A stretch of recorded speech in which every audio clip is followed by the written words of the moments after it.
কি হলো? সবাই আজ এত চুপচাপ কেন? চুপ না থেকে আর কি উপায় আছে বলুন মহারাজ? আরে কি হয়েছে সেটা বলবে তো। বললেই তো ঝগড়া। দেখছেন মহারাজ, গোপাল কেমন প্যাঁচ দিয়ে দিয়ে কথা বলছে। তাই তো দেখছি। গোপাল, খুলে বলো বলো, কি বলতে চাইছো? আসলে মহারাজ, আমরা সবাই একটা অনুরোধ অনেকদিন আগেই করেছি, কিন্তু কিন্তু কি? কিন্তু মন্ত্রী মশাইয়ের বিরোধের কথা শুনে আপনি আমাদের অনুরোধ রাখেননি। কোথায় কি পান্তা ভাতে ঘি, হ্যাঁ, আমাকে জড়িয়ে দিল। আরে কি হয়েছে বলো, অত ভনিতা করো না। আমাদের বেতন বাড়াতে হবে মহারাজ। বাজারে জিনিসপত্রের যা আগুন দাম হয়েছে, তাই এই বেতনে আমাদের পোষাচ্ছে না। বুঝতে পারছি, কিন্তু সবাইকে এখন বেতন বাড়ালে মহারাজের রাজকোষে টান পড়বে, তাই না মহারাজ? হ্যাঁ, তা তো বটেই। আমার মতন একজন সৎ নিষ্ঠাবান উপদেষ্টাদায়ক মন্ত্রী থাকতে আমি এসব হতে দিতে পারবো না। মহারাজ, বিগত 3 বছর ধরে একই বেতনে কাজ করছি। নুন আনতে তো পান্তা ফুরিয়ে যাচ্ছে মহারাজ। বাড়িতে গিন্নিকে কোনো হাত খরচ দিতে পারি না বলে কত কথা শুনতে হয় জানেন মহারাজ। রাজসভায় ভাষণ না দিয়ে বাড়িতে গিন্নিকে শাসন করো। আমি আজকাল আমার গিন্নিকে যা শাসন করি না, আমার ওপরে ও টু শব্দটাও করতে পারে না। তাহলে কি দাঁড়ালো? তোমাদের বেতন এখন বাড়ানো হচ্ছে না।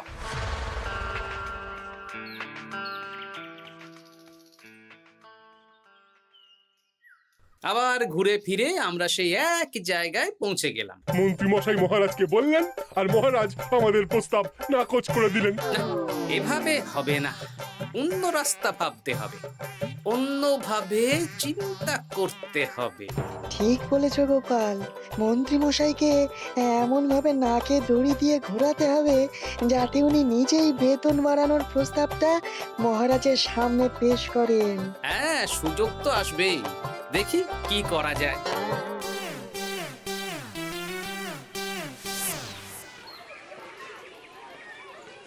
সারাদিন তোদের খেলাধুলো চলছে। আরে পড়াশোনা ভুলে গেছিস নাকি? হ্যাঁ, বেশি পড়াশোনা করে কি হবে দাদু? বুদ্ধিমান হবি, পরে ভালো চাকরি করবি, ব্যবসা করবি, আনন্দে খুশিতে দিন কাটাবি। এখন তো আমরা আনন্দেই আছি দাদু। চুপ! শোন, আমরা একটা কাজ করে দিতে পারবি? কি কাজ বলো দাদু? তোরা ফাঁকতালে মন্ত্রী মশাইয়ের উপরে নজর রাখবি। উনি ওনার গিন্নির উপর কিভাবে শাসন করেন সেটা এসে আমাকে জানাবে। আচ্ছা দাদু।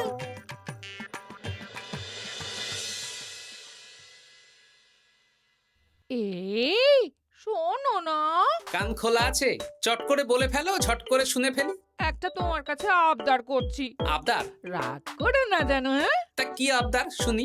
আমাকে 5টা মোহর দেবে গো। 5 মোহর? সামান্য 5 মোহরই তো, দাও না গো। একটা জিনিস না আমার পছন্দ হয়েছে, কিনবো। আমার কাছে এখন 5 মোহর নেই, ট্যাগ খালি। একদম বাজে কথা বলবে না তো। আমি মোহর চাইলেই তোমার ট্যাগ খালি হয়ে যায় না। এই বিরক্ত করো না তো। তুমি জানো 5 মোহর রোজগার করার জন্য আমাকে কত খাটতে হয়, কত পরিশ্রম করতে হয়? কি পরিশ্রম করো শুনি? রোদ ঝড় জল পেরিয়ে রাজসভায় চাকরি করতে যাই গিন্নি। সে তো যেতেই হবে। তাহলে তুমি বলো, আমাকে কত পরিশ্রম করতে হয়, কত মাথা খাটাতে হয়। মাথা ঘামাতে ঘামাতে আমার মাথার সব চুল যে উঠে গেল। এ উঠে যাক, তুমি আমাকে এত কথা না বলে 5টা মোহর দেবে কিনা বলো সেটা। তুমি কি এমন পরিশ্রম করো যে তোমাকে 5 মোহর দেব? বেশ, দিতে হবে না। এবার আমার পরিশ্রমের মূল্য আমি বুঝে নেব।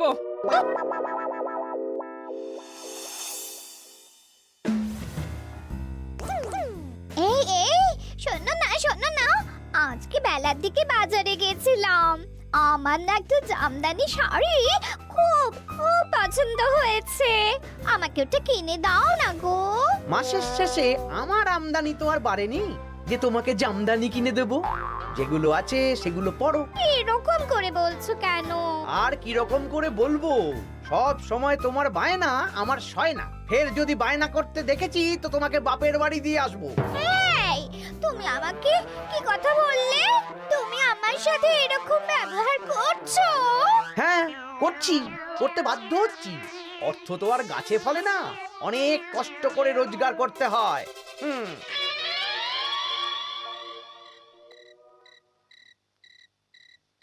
আহ, কি সুন্দর গন্ধ! গন্ধেই প্রাণটা ভরে গেল গিন্নি। আজকে রাতে কষা মাংস আর রুটি, প্রাণ পেট সব ভরবে। হ্যাঁ, খাবার আগে পরিশ্রমের মূল্য দিতে হবে, না হলে আমার বানানো খাবার স্পর্শ করবে না। পরিশ্রমের মূল্য সেটা আবার কি গিন্নি? এই 2 মোহর দিতে হবে। মানে এই যে হাত পুড়িয়ে রান্না করলাম সেটার মূল্য। আগুনের সামনে বসে বসে রুটি মাংস বানাতে বুঝি কষ্ট হয় না? কিছুই তো বুঝতে পারছি না। তুমি নিজেই তো সন্ধেবেলা আমাকে কত কথা বললে। এখন আমি যা যা পরিশ্রম করব, পরিশ্রমের মূল্য তোমার কাছ থেকে কড়াই গন্ডায় বুঝে নেব। বাপরে বাপ, তাহলে এখন এই রুটি মাংস খাওয়ার জন্য 2 মোহর দিতে হবে? হ্যাঁ, নইলে নিজে রান্না করে খাবে। উফ, কি জ্বালা। এই নাও 2 মোহর, এবার খাই। স্বচ্ছন্দে। এই না না না না, মশারির ভেতর ঢোকা যাবে না। আগে 1 মোহর দাও। আমি মশারি টাঙিয়েছি, বিছানা গুছিয়েছি, পরিশ্রমের মূল্য দাও। কি মুশকিল রে বাবা। মুশকিল কোথায়? যা ন্যায্য তাই চেয়েছি। বাড়তি কথা না বলে 1 মোহর দাও, না হলে খাটের নিচে শুয়ে পড়ো। উফ, এই নাও ধরো। খুশি? খুব খুশি, খুব।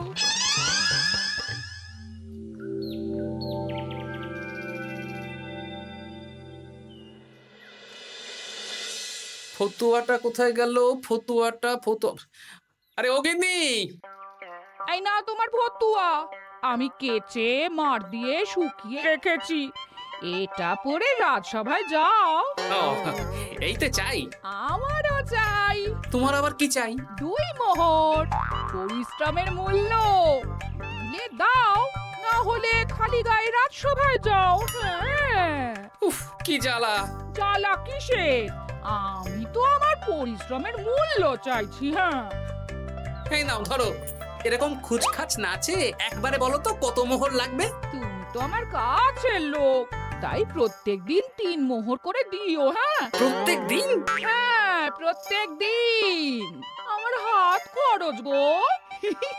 উফ, কি জ্বালা। ওই দেখ, দাদু কিরকম শুকনো আমসত্ত্বের মতো মুখ করে আসছে। কি হলো দাদু? দিদার সাথে ঝগড়া হয়েছে নাকি? না না, ঝগড়া না, অনেক জ্বালা। তোদের আর কি বলবো। যাই হোক, ওই মন্ত্রী মশাইয়ের খোঁজ নিয়েছিলি? হ্যাঁ দাদু, গতকাল সন্ধ্যাবেলা মন্ত্রী মশাই শাসন দেখে এলাম, ভাষণ শুনে এলাম। কিরকম? গতকাল সন্ধ্যাবেলা আমার না একটু জামদানি শাড়ি খুব খুব পছন্দ হয়েছে। মাসের শেষে আমার আমদানি তো আর বাড়েনি যে তোমাকে জামদানি কিনে দেব। সব সময় তোমার বায়না আমার সয় না। ফের যদি বায়না করতে দেখেছি তো তোমাকে বাপের বাড়ি দিয়ে আসবো। আচ্ছা, এই ব্যাপার। এই তো এবার আমার জ্বালা মিটবে, চিন্তা কমবে। কিসের জ্বালা? কিসের চিন্তা দাদু? সেসব জেনে কাজ নেই তোদের ভোলার দোকানের মিষ্টি খাইয়ে দেবো। হ্যাঁ, এখন রাজসভায় যাব, তারপর দুপুর বেলা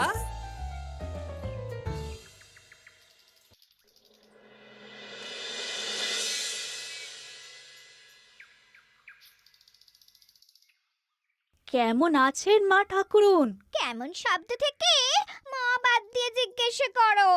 মো বাদ দেব মানে? জিজ্ঞেস করো কেন আছি। কি হয়েছে আপনার? তোমাদের মন্ত্রী মশাই আজকাল কেমন খেটে হয়ে গেছেন। কিছু আবদার করলেই চিৎকার চেঁচামেচি করেন, আর একটাই ভয় দেখান, বাপের বাড়ি দিয়ে আসবো। আজকেই সমস্যার সমাধান হবে। সামনের মনোহারি দোকান থেকে একটা কাগজ কলম নিতে হবে, তারপর আসল কাজটা করতে হবে। তোমার সাথে কথা বলতে গিয়ে কত দেরি হয়ে গেল। ধুর, এখনো রান্না হয়নি। এই কে রে? আমি বৃক্ষ বাবা, কাগজটা খুলে পড়ো। বাবা, আমি জানি তোর খুব কষ্ট। তোর স্বামী তোকে দিন রাত উঠতে বসতে শাসন করে আর হুমকি দেয় তোকে বাপের বাড়ি দিয়ে আসবে। এই কষ্টের থেকে মুক্তির একটাই উপায়, আজ থেকে তুই শুধু নিজের জন্য রান্না করবি, বাড়ির কোনো কাজ করবি না। আর তোর কর্তাকে বলবি বাড়ির কাজ করাতে হলে প্রত্যেকদিন 10 মোহর করে হাত খরচ দিতে হবে।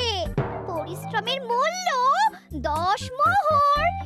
এর মধ্যে 7 মোহর তুই নিজের কাছে রাখবি, আর এই সৎ উপদেশ দেওয়ার জন্য 3 মোহর রোজ সন্ধ্যাবেলা এই বট গাছের নিচে আমার প্রণামী হিসেবে রেখে যাবি। ইতি তোর শুভাকাঙ্ক্ষী বৃক্ষ বাবা। বাহ, বেশ ভালো বুদ্ধি তো। তা আপনি একবার দেখা দিন না বৃক্ষ বাবা। বাবা, বটগাছে কোরা, কি অলৌকিক কাণ্ড! জয় বাবা, জয় বাবা।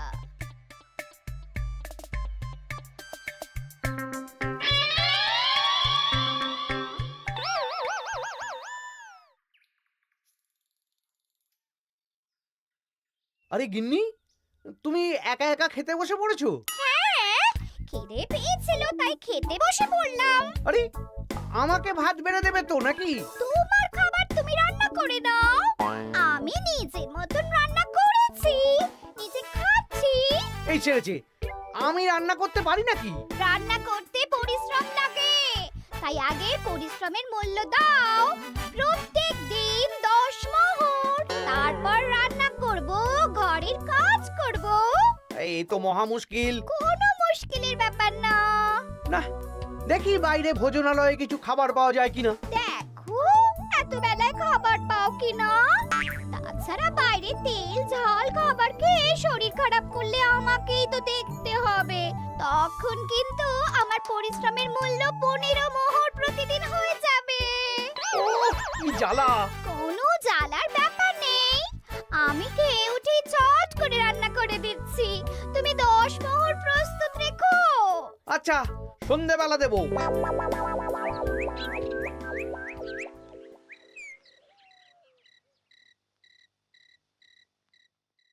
এই নাও সন্ধেবেলার তেলে ভাজা মুড়ি। এই নাও আজকের হাত খরচ 10 মোহর।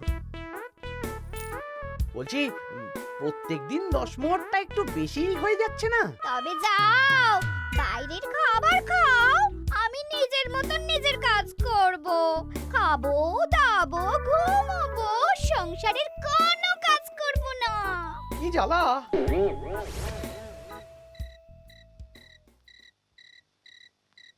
ধন্যবাদ বৃক্ষ বাবা, আপনার দেওয়া বুদ্ধিতে কাজ হয়েছে। এই যে আপনার প্রণামী 3 মোহর আমি এই বটতলায় রেখে গেলাম। জয় বৃক্ষ বাবা, জয়।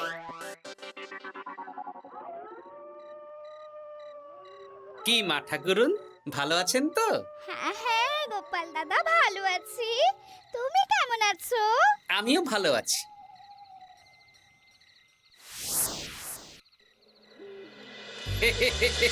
এই তো ওষুধে তার মানে কাজ হয়েছে, 3 মোহর পেয়ে গেলাম।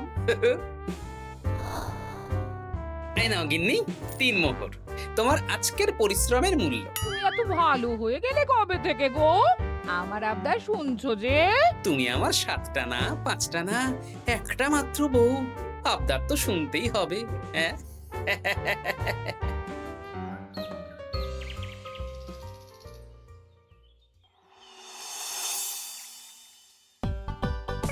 এই নাও, তোমার জন্য ফুলকো ফুলকো লুচি আর আলুর তরকারি বানিয়েছি। রাজসভা থেকে ফেরার সময় বাজার থেকে পাকা কাতলা নিয়ে এসো। বাহ, রাজসভা থেকে ফিরে এসে মাছের ঝোল আর ভাত খাবো। আর বলি, আজকের 10 মোহরটা কি এখন দেবে? ওরে বাবা, আজকেও দিতে হবে? সে তো দিতেই হবে। আমি তো কালকেই বললাম প্রত্যেক দিন 10 মোহর করে দিতে হবে। হ্যাঁ, দিচ্ছি দিচ্ছি।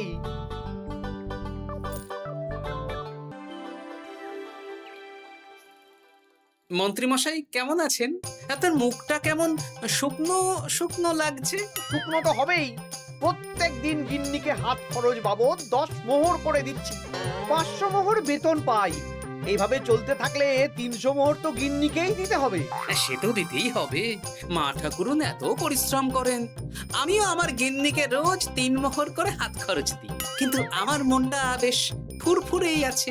বাবা, আমার কষ্ট দেখে তোমার আনন্দ হচ্ছে নাকি? না না, কি যে বলেন। একটু দেরি হয়ে গেল। যাই হোক, আলোচনা শুরু করা যাক। এর একটা বিহিত করতেই হবে।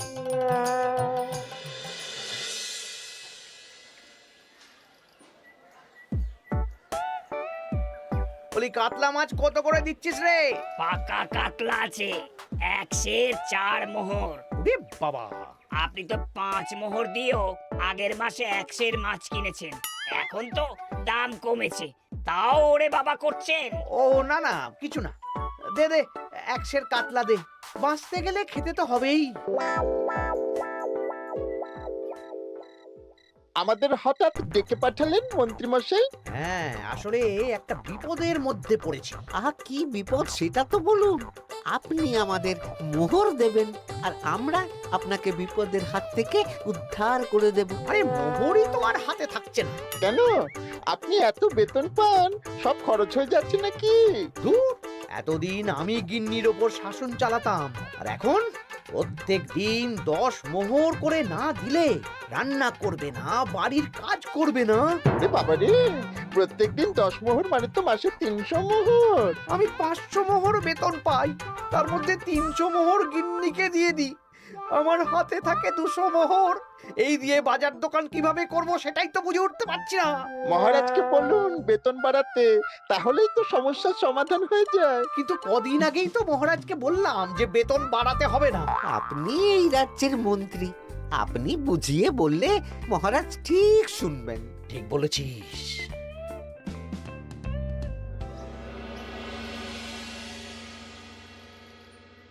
বুঝলে সবাই, আজ আমি মহারাজের কাছে আমাদের সবার বেতন বাড়ানোর প্রসঙ্গ তুলব। কেন?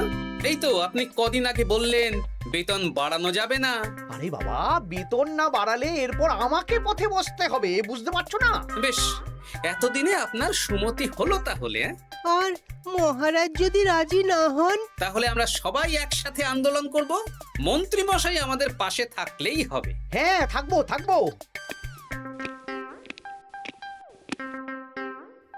মহারাজ, আমার একটা আর্জি ছিল। কি আর্জি বলো মন্ত্রী? আমি অনেক ভেবে দেখলাম, কয়েকদিন আগে সভাসদেরা ঠিক কথাই বলেছিল। কি ঠিক কথা? মানে বাজারে জিনিসপত্রের দাম বেড়ে দ্বিগুণ হয়েছে, কিন্তু আমাদের বেতন একই রয়েছে। হ্যাঁ, মানছি, কিন্তু হঠাৎ করে আমি বেতন বাড়াতে পারবো না। তুমি নিজেই বলেছো রাজকোষে টান পড়বে, এখন তুমি নিজেই আবার অন্য কথা বলছো। বলতে বাধ্য হচ্ছি মহারাজ, সংসারের খরচ সামলাতে গিয়ে মাথা খারাপ হয়ে যাচ্ছে। আমাদের বেতন বাড়াতে হবে। বাড়াতে হবে, বাড়াতে হবে। হ্যাঁ মহারাজ, এভাবে চলতে পারে না। রাজ্যের রোজগার বাড়ছে, কিন্তু আমাদের বাড়বে না। তাহলে এই রাজসভায় চাকরি করে কি লাভ মহারাজ? মহারাজ, গোপাল মন্ত্রী মশাই ঠিকই বলেছে। মহারাজ, বেতন বাড়িয়ে দিন, নইলে আর পারা যাচ্ছে না। বেশ বেশ, তোমরা এত করে বলছো যখন, তোমাদের সবার বেতন বাড়ানো হবে। আগামী মাসে যা বেতন পাবে তোমরা, তা বর্ধিত হারেই পাবে। কি সবাই খুশি তো? খুব খুশি। ধন্যবাদ মন্ত্রী মশাই। ঠিক আছে ঠিক আছে। আরে ধন্যবাদ আমাকে দাও বিজ্ঞানী, আমার জন্যই তো বেতন বাড়লো। মনোজা, আরে আমি তো মহারাজকে বললাম বেতন বাড়ানোর কথা। আপনি তো নিজের মন থেকে এমনি এমনি বলেননি, মানে আমি আপনাকে বলিয়েছি মন্ত্রী মশাই। তুমি আবার কখন বলালে? এই যে রোজ আপনার 10 মোহর করে খরচ হয় গিন্নিমার হাত খরচ বাবদ, সেটা তো আমার বুদ্ধিতেই। আরে কি বলছোটা কি? ঠিকই বলছি। কিছুদিন আগে একটা বট গাছের নিচ দিয়ে আপনার গিন্নি যাচ্ছিলেন।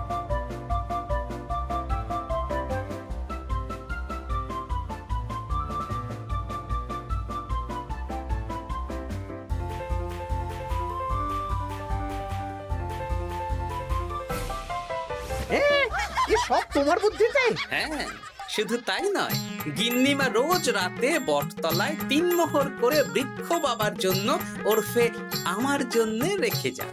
আর আমি সেটা দিয়েই এতদিন আমার গিন্নিকে হাত খরচ দিচ্ছিলাম। হ্যাঁ নয় হ্যাঁ, কিন্তু আর লাগবে না, এবার তো বেতন বেড়ে গেল, আর কোনো সমস্যা হবে না। গিন্নিমাকে ব্যাপারটা বুঝিয়ে বলে দেবেন, কেমন? মানে গোপাল আপনার কাছ থেকে সোজা আঙুলে ঘি বের করতে পারেনি, তাই আঙুল বাঁকা করেছে, আর আপনি অমনি ছেঁকা খেয়েছেন। হ্যাঁ? ওরে বাবারে!